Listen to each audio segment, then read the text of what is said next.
Disclaimer. यह कहानी एक काल्पनिक रचना है जिसका उद्देश्य पाठकों को प्रकृति, पर्यावरण संरक्षण और नैतिक मूल्यों के प्रति जागरूक करना है। इसमें वर्णित पात्र, स्थान और घटनाएं पूरी तरह कल्पना पर आधारित हैं। किसी भी जीवित या मृत व्यक्ति, संगठन या स्थान से इसका कोई प्रत्यक्ष या अप्रत्यक्ष संबंध नहीं है। कहानी का उपयोग केवल शैक्षिक, प्रेरणात्मक और मनोरंजन के उद्देश्य से किया गया है। लेखक या प्रकाशक का उद्देश्य किसी की भावनाओं को ठेस पहुंचाना नहीं है। कृपया इस कहानी को एक संदेशात्मक रचना के रूप में लें और इसे सकारात्मक सोच के साथ पढ़ें या साझा करें। यह कहानी है भविष्य की, एक ऐसे समय की जब धरती पर हरियाली लगभग समाप्त हो चुकी थी। प्रदूषण, लालच और असंतुलित विकास ने मानव सभ्यता को उस मोड़ पर ला खड़ा किया था जहां सांस लेने के लिए भी शुद्ध हवा बची नहीं थी।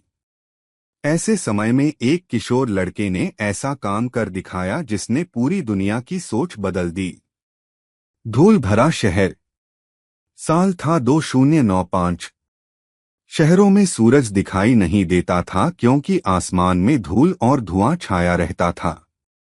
पेड़ पौधे केवल किताबों में दिखते थे। लोगों को ऑक्सीजन खरीदनी पड़ती थी और बच्चों को बताया जाता था कि पेड़ कभी धरती पर हुआ करते थे। आर्यन, एक 15 वर्षीय लड़का, इसी दुनिया में जन्मा था। वह दिल्ली के पास एक छोटे से कॉलोनी में अपने माता पिता के साथ रहता था। स्कूल की लाइब्रेरी में उसे एक पुरानी किताब मिली, धरती का हरा इतिहास। उसमें सुंदर सुंदर पेड़ों, नदियों और फूलों की तस्वीरें थीं। वह पहली बार सोचने लगा, क्या सच में पेड़ इतने सुंदर थे? और अगर थे तो अब कहाँ हैं? दादी की कहानी।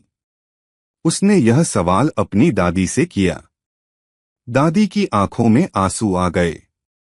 उन्होंने कहा, बचपन में मैं आम के पेड़ पर चढ़कर फल तोड़ा करती थी। खेतों में तितलियां उड़ती थीं और हवा में फूलों की खुशबू होती थी। पर इंसानों ने सब कुछ खत्म कर दिया बेटा, सिर्फ अपने लालच के लिए। आर्यन का दिल भर आया। उसने पूछा, क्या अब हम दोबारा पेड़ उगा सकते हैं? दादी मुस्कुराई, अगर दिल से चाहो तो कुछ भी मुमकिन है। रहस्यमय बीज।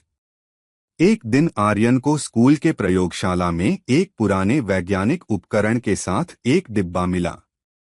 डिब्बे पर लिखा था, अंतिम बीज, उम्मीद की आखिरी किरण। अंदर एक छोटा सा बीज रखा था, पूरी तरह सुरक्षित। आर्यन ने उसे अपने शिक्षक को दिखाया, लेकिन वे बोले, ये तो प्रयोग के लिए रखा गया था, इसे उगाना नामुमकिन है। अब मिट्टी बची कहाँ है? पर आर्यन ने हार नहीं मानी। मिशन जीवन। उसने तय कर लिया कि वह इस बीज को लगाएगा, चाहे कुछ भी हो जाए। अपने पिता से पुरानी छत की मिट्टी मांगी। मां से एक पुराना मटका लिया और उसमें बीज को सावधानी से लगाया। हर रोज वह उसे पानी देता, सूरज की रोशनी दिखाता जो फिल्टर के जरिए आती थी, और उस मटके को अपने कमरे में सबसे कीमती चीज मानकर रखता। दिन बीतते गए।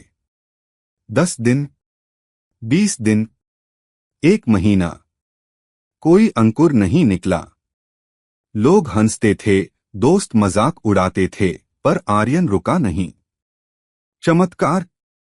45वें दिन की सुबह जब वह मटका देखने गया तो उसमें से एक छोटा सा हरा पत्ता झांक रहा था। उसकी आंखें चमक उठीं। वह दौड़कर दादी को दिखाने गया। दादी ने कांपते हाथों से उस पत्ते को छुआ और कहा, बेटा, तूने चमत्कार कर दिया। जल्द ही इस बात की चर्चा पूरे स्कूल में फैल गई। मीडिया ने उसे ग्रीन वॉरियर का नाम दे दिया।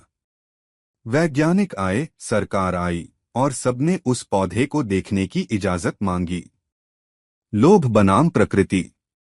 कुछ दिनों बाद एक निजी कंपनी ने आर्यन के माता पिता को करोड़ों रुपए की पेशकश की। बस हमें वो पौधा दे दो, हम उसकी क्लोनिंग करके बड़े पैमाने पर ऑक्सीजन बना सकते हैं।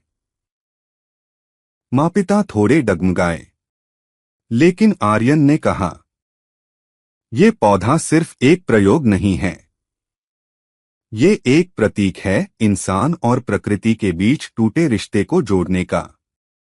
अगर आप इसे पैसों में बेचेंगे तो फिर वही कहानी दोहराई जाएगी। उसने प्रस्ताव ठुकरा दिया। नई शुरुआत। आर्यन ने निर्णय लिया कि वह इस पौधे से और बीज लेकर एक नया जंगल उगाएगा। वह सरकार के पास गया, अपने दोस्तों को जोड़ा और प्रोजेक्ट जीवन शुरू किया। उसे एक पुराना बंजर इलाका दिया गया जहां अब कुछ भी नहीं उगता था। लेकिन आर्यन और उसके साथियों ने मिट्टी सुधारने, वर्षा जल संचयन और जैविक खाद बनाना शुरू किया। धीरे धीरे सालों में वहां हरियाली लौटने लगी। बदलाव की हवा। 2099 में जब दुनिया ने मान लिया था कि पेड़ अब इतिहास हैं, भारत में एक नया जंगल पनप चुका था, आर्यन वन। यह स्थान अब पर्यावरण संरक्षण का प्रतीक बन गया था। वहां स्कूलों के बच्चों को लाया जाता था, किसानों को जैविक खेती सिखाई जाती थी और सबसे बड़ी बात, वहां पर ऑक्सीजन मुफ्त थी। आने वाली पीढ़ी। आर्यन अब 40 वर्ष का हो चुका था, लेकिन उसके दिल में वही 15 साल का जुनून था। उसके बेटे ने उससे पूछा, पापा, आपने एक पेड़ से पूरा जंगल कैसे बना दिया? उसने जवाब दिया, पेड़ उगाना आसान है बेटा, बस बीज, मिट्टी और समय चाहिए। लेकिन असली काम है सोच बदलना। जब इंसान यह माने कि प्रकृति कोई वस्तु नहीं बल्कि साथी है, तभी असली हरियाली लौटेगी। Moral of the story. दोस्तों, एक छोटा सा बीज, एक छोटी सी सोच और एक मजबूत इरादा, यही काफी है बदलाव लाने के लिए। अगर आर्यन कर सकता है तो हम भी कर सकते हैं। आइए मिलकर इस धरती को फिर से हरा भरा बनाएं। पेड़ लगाएं, प्रकृति से दोस्ती करें और आने वाली पीढ़ियों के लिए एक सुंदर भविष्य छोड़ जाएं। क्योंकि जब आखिरी पेड़ भी चला जाएगा, तब पैसे ऑक्सीजन नहीं बनाएंगे।